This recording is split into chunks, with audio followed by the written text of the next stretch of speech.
लिए। मेरे आका फरमाते हैं जब गस्साल गुस्ल देता है मुर्दे को तो वो कहता है मुझे गुस्ल देने वाला आराम कर, वो मेरे नरमी कर मुझे गुस्ल देने में। जब लेके चलते हैं तो वो कहता है वो मुझे आखिरी सफर पे ले जाने वालों जरा अपना पांव धीरे धीरे रखो, तुम्हारे पांव की धमक से मुझको तकलीफ होती है। अल्लाह के रसूल के गुलामों सैयदना ईसा अलैहिस्सलाम अपनी वालदा सैयदा मरियम की कब्र पे गए और जाके बोले मेरी वालदा अब मैं मुर्दे जिंदा कर लेता हूं, तू कहे तो तुझे अंदर से जिंदा करूं। अब तुझे देखने का दिल करता है। अंदर से आवाज आई ईसा मुझे जो मौत के वक्त तकलीफ हुई थी उसका एहसास मुझे अभी तक हो रहा है मेरे बेटे। मैं इस वजह से उससे मैंने कहा मैं रो रहा हूं, मैं दिन रात सफर में रहता हूं तो अपने मालिक से दुआ करता हूं मेरे करीम मेरे रहीम मेरे फजल करने वाले परवरदिगार बस पोस्टमार्टम वाली मौत से बचाना, अपने महबूब के मदीने में ईमान वाली मौत अता करना। ये क्या बात है कि मौत से नौजवान बिल्कुल ही मौत समझता ही नहीं। किसी को छोड़ा है मौत ने? सैयदना आपको मौत में कोई दिलचस्पी नहीं, आपकी अपनी मर्जी है। मौत से आप डरते नहीं, आपकी अपनी मर्जी है। आप कुछ भी हो सकते हैं, दीनदार तो नहीं हो सकते। अगर आप मौत को फिक्र नहीं करते, गौर नहीं करते तो सहाबा के तरीके पे तो आप नहीं है, आप अहले बैत के तरीके पे तो नहीं है, आप किसी वली के तरीके पे तो नहीं है, आप होंगे किसी और के तरीके पे, होंगे आप काबिल, होगा आपके पास इल्म, मगर अगर आप मौत को सोचते नहीं तो आप पे अल्लाह की रहमत नहीं है। क्योंकि मौत को तो सोचता है अल्लाह उसे गुनाहों से बचाता है, उस पर अपना फजल फरमाता है। हजरत सैयदना अबू हुरैरा दुनिया से जाने वाले हैं, बिल्कुल इंतकाल का वक्त है। कितने बड़े मुहद्दिस हैं, कोई उनके पांव की धोबन के बराबर नहीं हो सकता हम में से। और वो देखो उनका विसाल होने वाला है, उनका रंग कभी जर्द कभी सुर्ख कभी जर्द यानी कभी पीला कभी लाल और बिल्कुल कांप रहे। लोगों ने कहा इतने बड़े सहाबी को क्या मौत से डर है? कहा नहीं नहीं नहीं, मेरे नबी की हदीस शरीफ है, अल्लाह के रसूल फरमाते हैं जब मुर्दा इंसान मरता है तो उसको खबर हो जाती है वो जन्नत में जा रहा है या दोजख में जा रहा है। तो मैं अपने मालिक से कह रहा हूं मालिक ये मौत का वक्त है और ये फैसले का वक्त है। अगर इस वक्त तूने अबू हुरैरा पे फजल न किया और इसे ना बख्शा तो ये हलाक हो जाएगा, ये हलाक हो जाएगा। ये मौत का वक्त है, आखिरी हिचकियां हैं। उस नौजवान का जनाजा चला है, घर पहुंचा है, मां ने देखा है, हाय मेरे लाल। बहनें रोई हैं, सब रोए हैं, मगर सब नहीं रोते। कुछ रिश्तेदार कह रहे हैं जल्दी से चलो हमारी दुकानें बंद हैं, कोई कह रहा है हमें लंबा सफर करना है। जनाजा उठ गया, माँ के शोर की कोई परवाह नहीं, बहन के शोर की कोई परवाह नहीं। जनाजा उठा के कब्र में दफन कर दिया।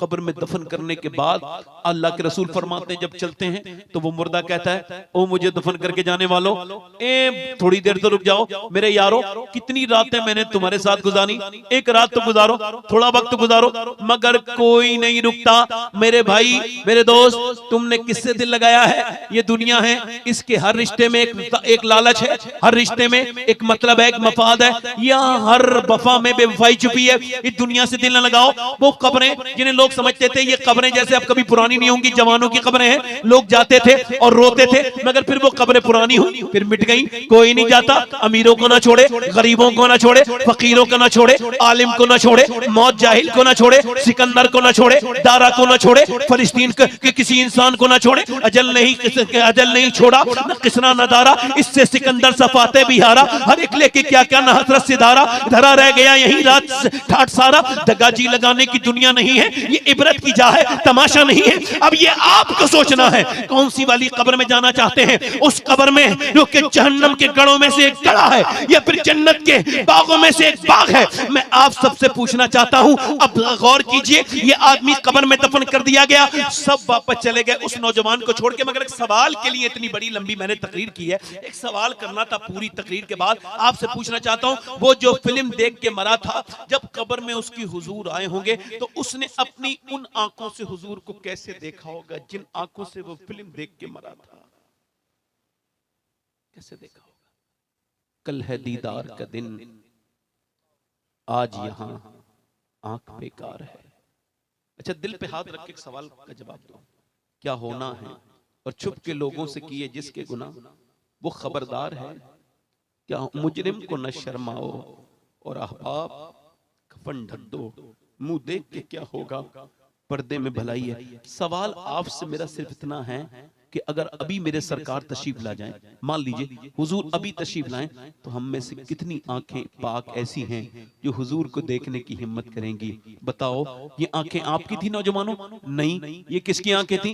ये अल्लाह की अमानत थी। फिर ये क्यों बनाई गई या रसूलुल्लाह, क्यों पैदा की गई? इस वजह से कि अल्लाह का दीदार करें। मगर ये ना समझना इंस्टाग्राम देखने वाले, वो समंदर के अंदर जो पेड़ है उसके अंदर जो पत्ता गिरा है वो उसने उसको भी देख लिया है। समंदर के अंदर पेड़ है, पहाड़ के अंदर चींटी चल रही है काले पहाड़ में, उसके पांव के जो निशान है वो उसको भी देख रहा है। आपकी जिंदगी की एक एक वीडियो जितनी आपने देखी है अल्लाह के इल्म में है, वो अल्लामुल गुयूब है, सब उसको जानता है। एक एक गुनाह उसको खबर है, रात का, दिन का, सुबह का, शाम का, बचपन का, उसके बाद जितने भी कुछ किया है सब उसको खबर है। मेरे दोस्त, मेरे भाई, अगर इस आंखों ने कयामत के दिन कह दिया मालिक तूने बनाया इस वजह से था कि तेरा दीदार करें, मगर इसने तो गंदा कर दिया, तो फिर क्या जवाब दोगे?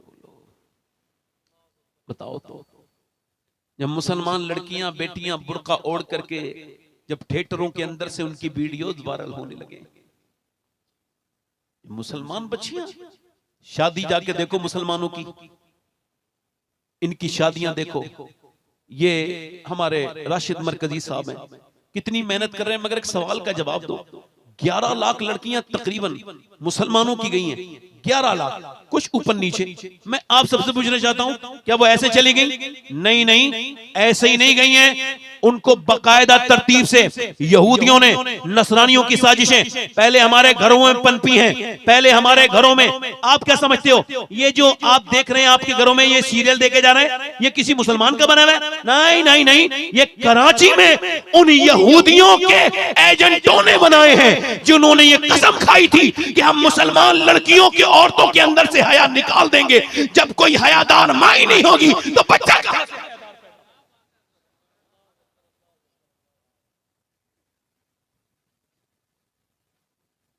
ये जो मुसलमान नाटक जिसके अंदर टैग लगा होता है, जिसने आधी आस्तीन करा दी मुसलमान लड़कियों की, जिसने कुरान छुड़ा के हाथ में मोबाइल का वो सीरियल का चस्का लगा दिया, क्या समझते हो आप? ये आसानी है? आपका और मेरा मुस्तकबिल हरगिज़ रोशन और ताबानाक नहीं है। मेरी तरफ देखो, मैं आपसे जो अर्ज कर रहा हूं, मेरी तरफ गौर करके आपने बात सुनी है। मेरी तरफ देखो जो मैं आपसे अर्ज कर रहा हूं। मेरे भाइयों, ये इतनी लड़कियां चली गई, मेरा ईमान कहता है ये किसी बेगैरत मां की लड़की थी, बागैरत तो नहीं जा सकती। अल्लाह का शुक्र है, देखो मैं आपसे कह रहा हूं, अल्लाह का शुक्र है कि मैं सैयद हूं। मगर ये इधर देखो, मैं अब ये सोचता हूं और गौर करता हूं, मैं ये वसीयत कर चुका हूं कि जब मैं मरूं तो मेरी कब्र में दफन होने के पहले मेरे सीने पे अगर फलस्तीनी लड़कियों में से एक लड़की का अगर जूता मिल जाए तो मेरे सीने पे रख दिया जाए। क्यों? ताकि अल्लाह मुझे उस जूते की बरकतों से बख्श दे। क्यों? क्योंकि जिन लड़कियों ने ये बयान दिया है, हम रात को जब सोते हैं तो पहले कुरान पढ़ते हैं और कुरान पढ़ के फिर हम पर्दा करते हैं, पर्दे के बाद फिर हम सो जाते हैं। किसी ने कहा बुर्का ओढ़ के तो कोई नहीं सोता, आप क्यों सोते हैं? ये आप क्यों सोती हैं? तो कहने लगे इस वजह से जब बम गिरते हैं तो ऊपर से मलबा निकलता है घरों से, हम ये सोच के बुर्का ओढ़ के सोते हैं कि सुबह को जब हमारी लाश निकले तो पर्दे में होनी चाहिए, बेपर्दा नहीं होनी चाहिए।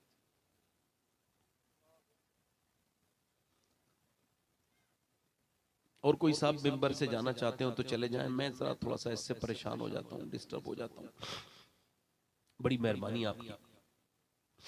और कोई साहब जाना चाहते हो तो उनके जो है ना पाँव पकड़ के गुजारिश है कि चले जाएं, तशरीफ ले जाएं।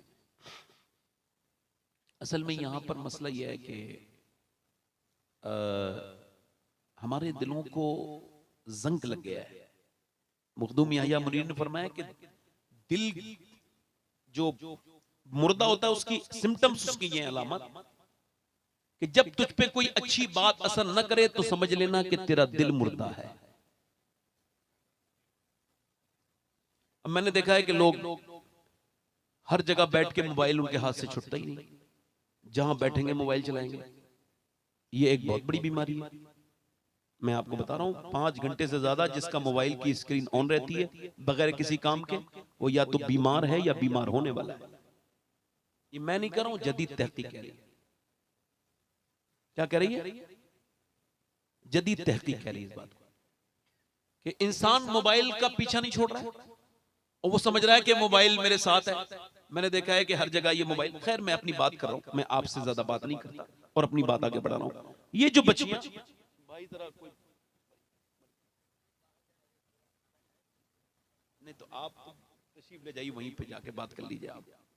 थोड़ा सा ये मिंबर, ये प्रोग्राम तकरीर के लिए हुआ है और तकरीर डिस्टर्ब हो जाएगी तो मेरे भाई आपसे बड़ी गुजारिश है, आपके पांव पकड़ के।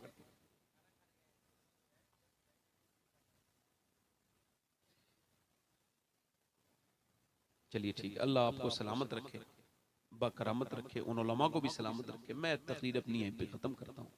अल्लाह आपको सलामत रखे, खुशियाँ अता फरमाए, बहुत बरकतें आपकी, बड़ी मेहरबानी, अल्लाह सलामत रखे आपको। आप खाने पीने का इंतजाम रखें, बाकी सब अल्लाह ताला आपको बरकतें अता फरमाएगा। अस्तगफिरुल्लाह रब्बी मिन कुल्लि ज़म्बिन व अतूबु इलैहि, ला इलाहा इल्लल्लाहु मुहम्मदुर रसूलुल्लाह व मा अलैना इल्लल बलाग।